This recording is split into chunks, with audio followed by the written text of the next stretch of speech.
자, 이번 시간에는요, 자, 재무상태표하고, 자, 포괄손익계산서, 자, 그 개념에 대해서 같이 한번 살펴보도록 하겠습니다. 자, 우리가 이제 그 기업의 그 재무 현황이라든가 또는 경영 성과를 밖에 있는 주주라든가 채권자 같은 경우는 평상시에 알 수가 없기 때문에, 자, 그럼 이제 경영자가 주주와 채권자가 투자한 돈을 가지고 경영을 했단 말이에요. 자, 그럼 어떤 경영 성과를 보고 하고 있는지를 이제 밖에 있는 외부 정보 이용자들은 알아야 되니까, 자, 그런 그 정보를 알려주는 과정을 지난 시간에 재무회계라고 설명드렸습니다. 자, 그럼 재무회계의 수단이 바로 뭐냐? 재무제표죠. 재무제표. 그래서 재무제표는 경영자가 그 주주하고 채권자들에게 정보를 제공해주는 수단이다라고 보시면 되고요.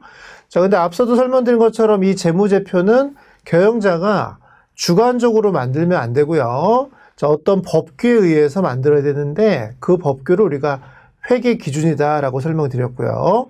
그럼 현재 회계 기준에 따르면 재무제표는 화면에서 보시는 것처럼 5가지로 구성이 된다고 보시면 되겠습니다. 자, 첫 번째가 재무상태표, 두 번째가 포괄손익계산서고요. 이 2가지에 대한 개념은 이번 시간에 설명드리도록 하고요. 자, 세 번째가 자본변동표고 네 번째가 현금흐름표인데 이 세 번째 재무제표와 네 번째 재무제표는 우리 그 왕초보가 배우기에는 좀 어렵습니다. 그래서 우리 이번 강의 왕초보를 위한 회계 튜토리얼 시간에는 자본변동표랑 현금흐름표 그 설명은 생략하도록 하겠습니다. 왜냐면 너무 어려워서. 자, 그 다음에 주석이라는 건 뭐냐면, 주석이라는 건, 자, 재무제표 5개 중에 위에 설명드린 4가지는 전부 숫자로 되어 있어요. 뭐 자산이 얼마다, 부채다 얼마다, 뭐 자본이 얼마다 이렇게 되어 있다면, 자, 그러면 그 자산이 어떤 방식으로 계산이 되었는지, 예를 들면 우리가 감가상각이라는 걸 한다면, 감가상각이라는 것도 여러 가지 방법이 있거든요. 그럼 어떠한 방법을 통해서 이런 숫자가 나왔는지를 말로써 부연 설명을 해줘야겠죠. 그죠? 그래서 주로 이제 숫자보다는 어떤 문장으로 설명해주는 재무제표를 주석이라고 보시면 되고요. 그래서 주석은 재무상태표, 포괄손익계산서, 자본변동표, 현금흐름표 이 4가지를 설명해주는 재무제표다라고 보시면 되겠습니다. 그래서 재무제표는 다시 한번 설명합니다. 경영자가 자기가 1년 동안 열심히 장사한 게 있을 거 아니에요. 그죠? 자, 그거를 이제 주주총회 가서 주주들한테도 보여주고 또 채권자들한테도 보여준단 말이에요. 자, 그러면 그때 보여주는 수단을 우리는 재무제표라고 하고, 그럼 재무제표를 보는 사람들은 주로 주주다라고 생각하는 거죠. 그럼 현재 회계 기준에 따르면 재무제표는 4+1, 4개는 주로 숫자로 되어 있고, 추가적인 하나는 이제 주로 설명 위주로 되어 있다고 보시면 되고요. 우리 이제 왕초보 입장에서 배워야 될 재무제표는 재무상태표랑 포괄손익계산서. 그죠? 재무상태표랑 포괄손익계산서. 이 2가지로 오늘은 중점적으로 설명한다라고 보시면 되겠습니다. 그럼 첫 번째 이제 재무상태표라는 건 말 그대로 기업의 재무 상태를 정보 이용자에게 보고해 주는 거예요. 자, 재무상태라는 건 영어로 financial position이라고 합니다. 자, 그럼 재무상태라는 게 도대체 뭐냐? 그 재무상태를 나타내는 걸 우리가 뭐라고 하느냐? 자산, 부채, 자본이다 이런 표현을 하는 것이죠. 그래서 앞으로 기업의 재무상태를 얘기해라 그러면 자산은 얼마고, 부채는 얼마고, 자본은 얼마다라고 설명을 하시면 되겠습니다.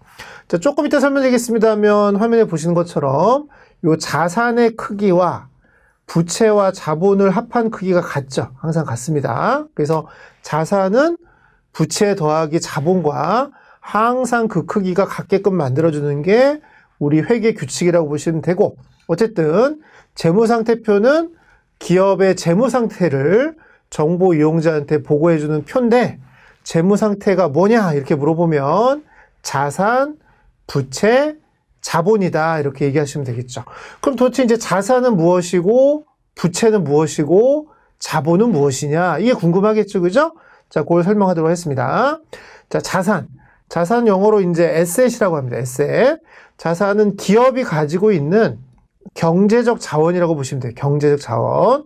자, 그럼 그 자산 안에는 현금이라는 자산이 있을 수도 있고요. 또 물건을 그 장사하기 위해서 가지고 있는 재고 자산이라는 것도 있습니다. 또 건물이라든가 토지와 같은 그런 것들을 우리는 다 자산이다라고 하고요. 그럼 그 자산의 주인들이 있을 거 아니에요. 그 주인들을 나타내는 게 바로 부채와 자본이다라고 보시면 되고요. 자, 부채는 영어로 liability라고 하고 자본은 영어로 equity라고 보통 표현을 합니다. 자, 부채는 뭐냐? 자, 그러면 자산에 대한 채권자의 청구권이에요. 채권자. 자본은 뭐냐? 자산에 대한 주주 또는 소유주의 청구권이니까 한마디로 부채와 자본은 청구권이다라고 보시면 되겠죠. 그럼 금방 설명드린 것처럼 자산에 대한 채권자의 청구권이 부채고 자산에 대한 주주의 청구권이 자본이니까 부채하고 자본을 더한 그 크기가 항상 자산과 같아야겠죠. 자산과 같아야 된다는 거를 명심을 해주시기 바라겠습니다. 자, 그럼 이제 우리 그 교재에서 여러분들이 보시는 대표적인 사례를 보자는 거죠. 자, 호야라는 분이 6억 원을 투자해서 호야의 빵집을 창업을 한 거예요. 그럼 이제 호야는 거기 그 빵집에다가 6억 원을 투자했기 때문에 그러면 호야라는 이제 사람은 주주가 된 거죠. 주주가 된 겁니다. 자, 그럼 기업의 이름은 호야의 빵집이에요. 호야의 빵집. 그럼 호야의 빵집은 이 6억 원이라는 현금이라는 자산이 생긴 거고요. 그 자산만큼 호야라는 주주한테 줘야 될 어떤 청구권이 발생한 거니까 자, 그럼 자산이 6억 원이 발생한 만큼 그 자본이 6억 원이 생겼다고 보시면 될 것 같아요. 자, 근데 여러분들이 우리가 그 자기가 출자한 돈만 가지고는 도저히 경영을 할 수가 없기 때문에 그럼 은행이라든가 뭐 이런 그 채권자로부터 돈을 차입을 해야 되는데 자, 만약에 호야가 그 호야의 빵집을 창업한 이후에 은행으로부터 4억 원을 차입을 했다면 4억을 차입했다면 그럼 호야의 빵집에서는 빵집이란 기업은 4억 원이라는 현금이 더 들어오겠죠. 자, 그럼 호야의 빵집의 현재 현금은 10억 원이 있는 건데 10억 원. 근데 4억 원은 지금 뭐예요? 은행한테 줘야 되는데 은행은 호야의 빵집의 주주가 아니고 채권자겠죠. 그러면 4억 원은 뭘로 표시해야 돼요? 부채죠, 부채. 자, 그 다음에 10억 원 중에 6억 원은 호야라는 주주의 재산이자 청구권이니까 그럼 그 6억 원은 자본이죠, 자본. 그럼 정리하면 호야의 빵집의 현재 자산은 10억 원이 있는데 10억 원 중에 4억 원의 청구권은 채권자에 있기 때문에 그럼 4억 원은 부채라고 하고요. 그 다음에 10억 원 중에 6억 원의 청구권은 호야라는 주주에게 있기 때문에 그럼 6억 원은 자본이라는 걸로 만들자 이거죠. 자, 그러면 자산이 10억 원이고 부채가 4억 원이고 자본이 6억 원이다. 이런 상태를 뭐라고 그래요? 재무 상태라고 하고요. 자, 그럼 그걸 표로 만들어서 만들어주는 재무제표를 우리는 재무상태표다. 그죠? 다시 한번 재무상태표다. 재무상태표는 재무상태를 나타낸다. 자, 호야빵집의 재무상태는 자산은 10억 원, 부채는 4억 원, 자본은 6억 원이다. 이렇게 설명하시면 된다는 겁니다. 자, 그렇다면 자, 지금 호야의 빵집을 창업을 했잖아요. 자, 그러면 창업하는 그 시점에 재무상태표를 나타내는 재무상태표를 같이 한번 만들어 보는데 자, 이런 재무상태표를 만들 때는 우리 회계 기준에서 그 규정하는 규칙이 있겠죠. 그래서 그 규칙을 오늘 간단하게 먼저 살펴보도록 하겠습니다. 일단 첫 번째 재무상태표의 컨셉이 바로 뭐냐면 자, 절양 개념이다. 또는 스탁 개념이라고 해서 자, 특정 시점을 나타내는 거죠. 자, 우리가 재무제표는 어떤 기간 동안의 성과를 나타내는 재무제표가 있을 수도 있고 특정 시점의 어떤 상황을 나타내는 재무제표가 있을 수가 있는데 재무상태표라는 거는 어떤 기간에 대한 개념이 아니고요. 어떤 특정 시점에 대한 개념이라고 보시면 되겠죠. 그리고 그 특정 시점이라는 거는 그동안의 어떤 누적치라고 보시면 돼요. 그러니까 예를 들면 여러분들한테 지금 당신의 자산이 얼마입니까? 이렇게 물어보면 그러면 1년 동안 벌어보는 자산을 얘기하는 게 아니고요. 평생 동안 모아온 자산을 얘기하는 것이죠. 그러니까 어느 시점에 자산을 얘기하셔야 되는데요. 보통 우리 기업의 회계 연도가 보통 1월 1일부터 12월 31일이 일반적이니까 주로 재무상태표는 12월 31일 시점에 12월 31일 그 시점에 재무 상태. 다시 말하면 자산, 부채, 자본을 보여주는 게 바로 재무 상태표다 이렇게 보시면 되고요. 자, 두 번째 재무 상태표는 다음과 같이 약속을 하는데 자, 앞으로 왼쪽에다가는요. 자산을 표시합니다. 자산. 그래서 왼쪽에다가는 자산을 표시하고 오른쪽에다가는 부채와 자본을 표시하는 게 우리의 규칙이라고 보시면 되는데요. 특히 부채랑 자본을 표시할 때도 약속이 뭐냐면 위에다가 부채를 표시하고 그 다음에 밑에다가 자본을 표시하는 게 우리의 규칙입니다. 왜냐하면 우리가 그 회사를 만약에 아까 그 설명드린 그 10억 원을 그 창업하자마자 만약에 회사를 청산한다고 하면 은행한테 먼저 돈을 갚아야 되거든요. 그러니까 그 청산 순서를 나타내기 위해서 채권자부터 위에 적어주고 밑에 주주한테 적어주는 어떤 식이라고 보시면 돼요. 그럼 아까 호혜의 방침 같은 경우는 자산이 10억인데 부채가 4억이고 자본이 6억이다 이렇게 표시할 수가 있는 것이죠. 자, 이런 식으로 왼쪽에 자산을 표시하고 오른쪽에 부채랑 자본을 표시하는 방식을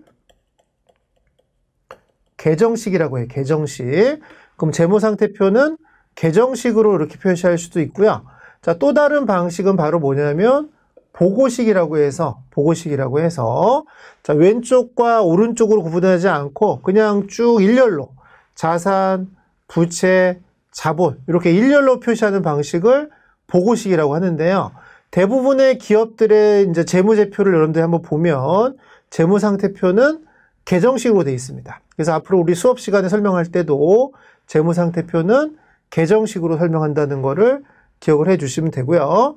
그럼 이제 아까도 잠깐 설명드린 것처럼 자산의 크기랑 부채 더하기 자본의 크기가 항상 똑같아야 된다. 그죠? 경제적 자원은 그 채권자의 청구권과 주주의 청구권을 합한 거랑 똑같아야 된다 보시면 되고 아까 호혜의 빵집에 계정식으로 표시한 재무상태표를 그 보고하라고 그러면 이런 방식으로 표시한다고 보시면 되고 그래서 이제 하나 외웁니다. 자산은 부채 더하기 자본이다. 자, 이걸 앞으로 회계 등식이라고도 하고 재무상태표 등식이라고도 하고 회계 등식 또는 재무상태표 등식이다라고 기억을 해주시면 되겠습니다. 일단 재무상태표의 개념은 대충 이해가 되실 거예요. 자, 자산은 부채 더하기 자본이다. 자, 이걸 조금 더 말을 바꾸면 자산에서 부채를 빼면 자본이라고도 할 수도 있죠. 그래서 요 부채를 요 왼쪽으로 옮기기 시작하면 등가식만 보는 겁니다. 그럼 자산 마이너스 부채는 자본이다라고 표현할 수가 있으니까 그럼 자산에서 부채 뺀 그 크기를 우리는 앞으로 뭐라고 하냐면 회계학에서 순자산이라고 하고요. 그럼 순자산이란 그 크기는 자본의 크기랑 똑같아야 되는 것이고 자본은 주주에게 귀속되는 어떤 청구권이라고 본다면 순자산도 모두 그쵸? 순자산도 모두 주주, 소유주에게 그 귀속되는 어떤 자산의 크기를 나타내는 걸 우리가 순자산이라고 표현을 합니다. 그래서 그러니까 회계학을 여러분들이 잘 하시려면 이렇게 용어가 하나 나올 때마다 반드시 그 용어를 외우고 숙지를 해주셔야 돼요. 자산은 부채 더하기 자본이다. 이게 회계 등식인데요. 회계 등식을 조금 변형한다면 자산에서 부채를 빼면 자본이 나오는데 자산에서 부채 뺀 그 크기를 우리는 순자산이라고 한다면 그럼 순자산과 자본은 크기가 동일하다. 그럼 자본은 주주에게 귀속되는 청구권이라고 했으니까 순자산이란 그 크기도 주주에게 귀속되는 청구권을 의미한다라고 보시면 되겠습니다. 이제 이런 게 바로 재무상태표에서 표현하고자 하는 재무상태의 다양한 어떤 그 관계들, 자산과 부채와 자본의 관계다라고 보시면 되고, 실제 여러분들이 뭐 삼성전자나 현대자동차나 네이버라든가 뭐 SK 하이닉스라든가 여러분들이 원하는 어떤 기업의 재무제표를 이제 우리가 앞에 설명드린 것처럼 다트라는 사이트에서 다운로드를 받아서 이렇게 보게 된다면 그 안에 물론 이제 여러 가지 계정이라는 걸로 표현해서 정보가 복잡해 보일 수는 있습니다만 이 큰 틀은 벗어나지 않는 것이죠. 그럼 삼성전자의 자산이 얼마다? 그럼 그 자산만큼은 삼성전자라는 기업이 가지고 있는 경제적 자원이라고 해석을 하시면 되고요. 삼성전자 재무상태표의 부채가 얼마다? 그러면 그 삼성전자가 가지고 있는 자산에 대한 삼성전자 채권자의 청구권이라고 보시면 될 것이고, 그다음에 삼성전자의 자본 또는 순자산이 얼마다 이렇게 계산이 나온다면 삼성전자가 가지고 있는 자산에 대한 삼성전자의 주주들이 있을 거 아니에요? 그럼 그 주주들의 어떤 청구권의 크기를 나타내는 거다.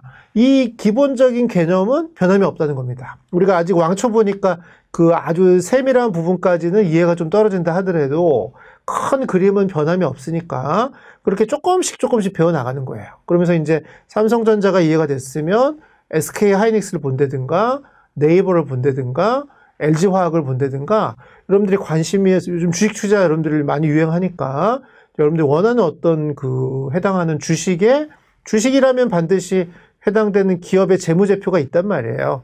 그럼 그 재무제표를 앞서 설명드린 다트라는 사이트에서 여러분들이 검색을 해서 다운로드를 받아서 이렇게 펼쳐보면 이 식에서는 항상 이 회계 등식 또 재무상태표 등식이 항상 성립하니까 그런 식으로 조금씩 재미를 들으란 말이에요. 재무제표를 여러분들이 이용을 하는 재미를 느끼면 그 회계가 재밌습니다, 여러분들이. 그래서 회계는 뭔가 자기가 좀 그 배워나가면서 회계를 배우기 전보다 회계를 배우니까 더 많은 정보가 보이고 해석이 되더라. 이러면 회계를 배우시는 재미들이 납니다, 일단.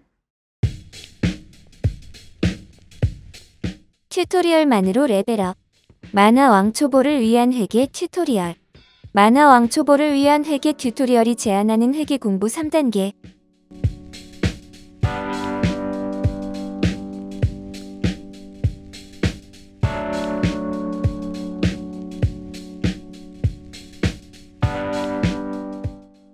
주린이도 직장인도 모두 다 회계 튜토리얼로 레벨업. 회계, 이제부터 쉽고 재미있게 공부하세요.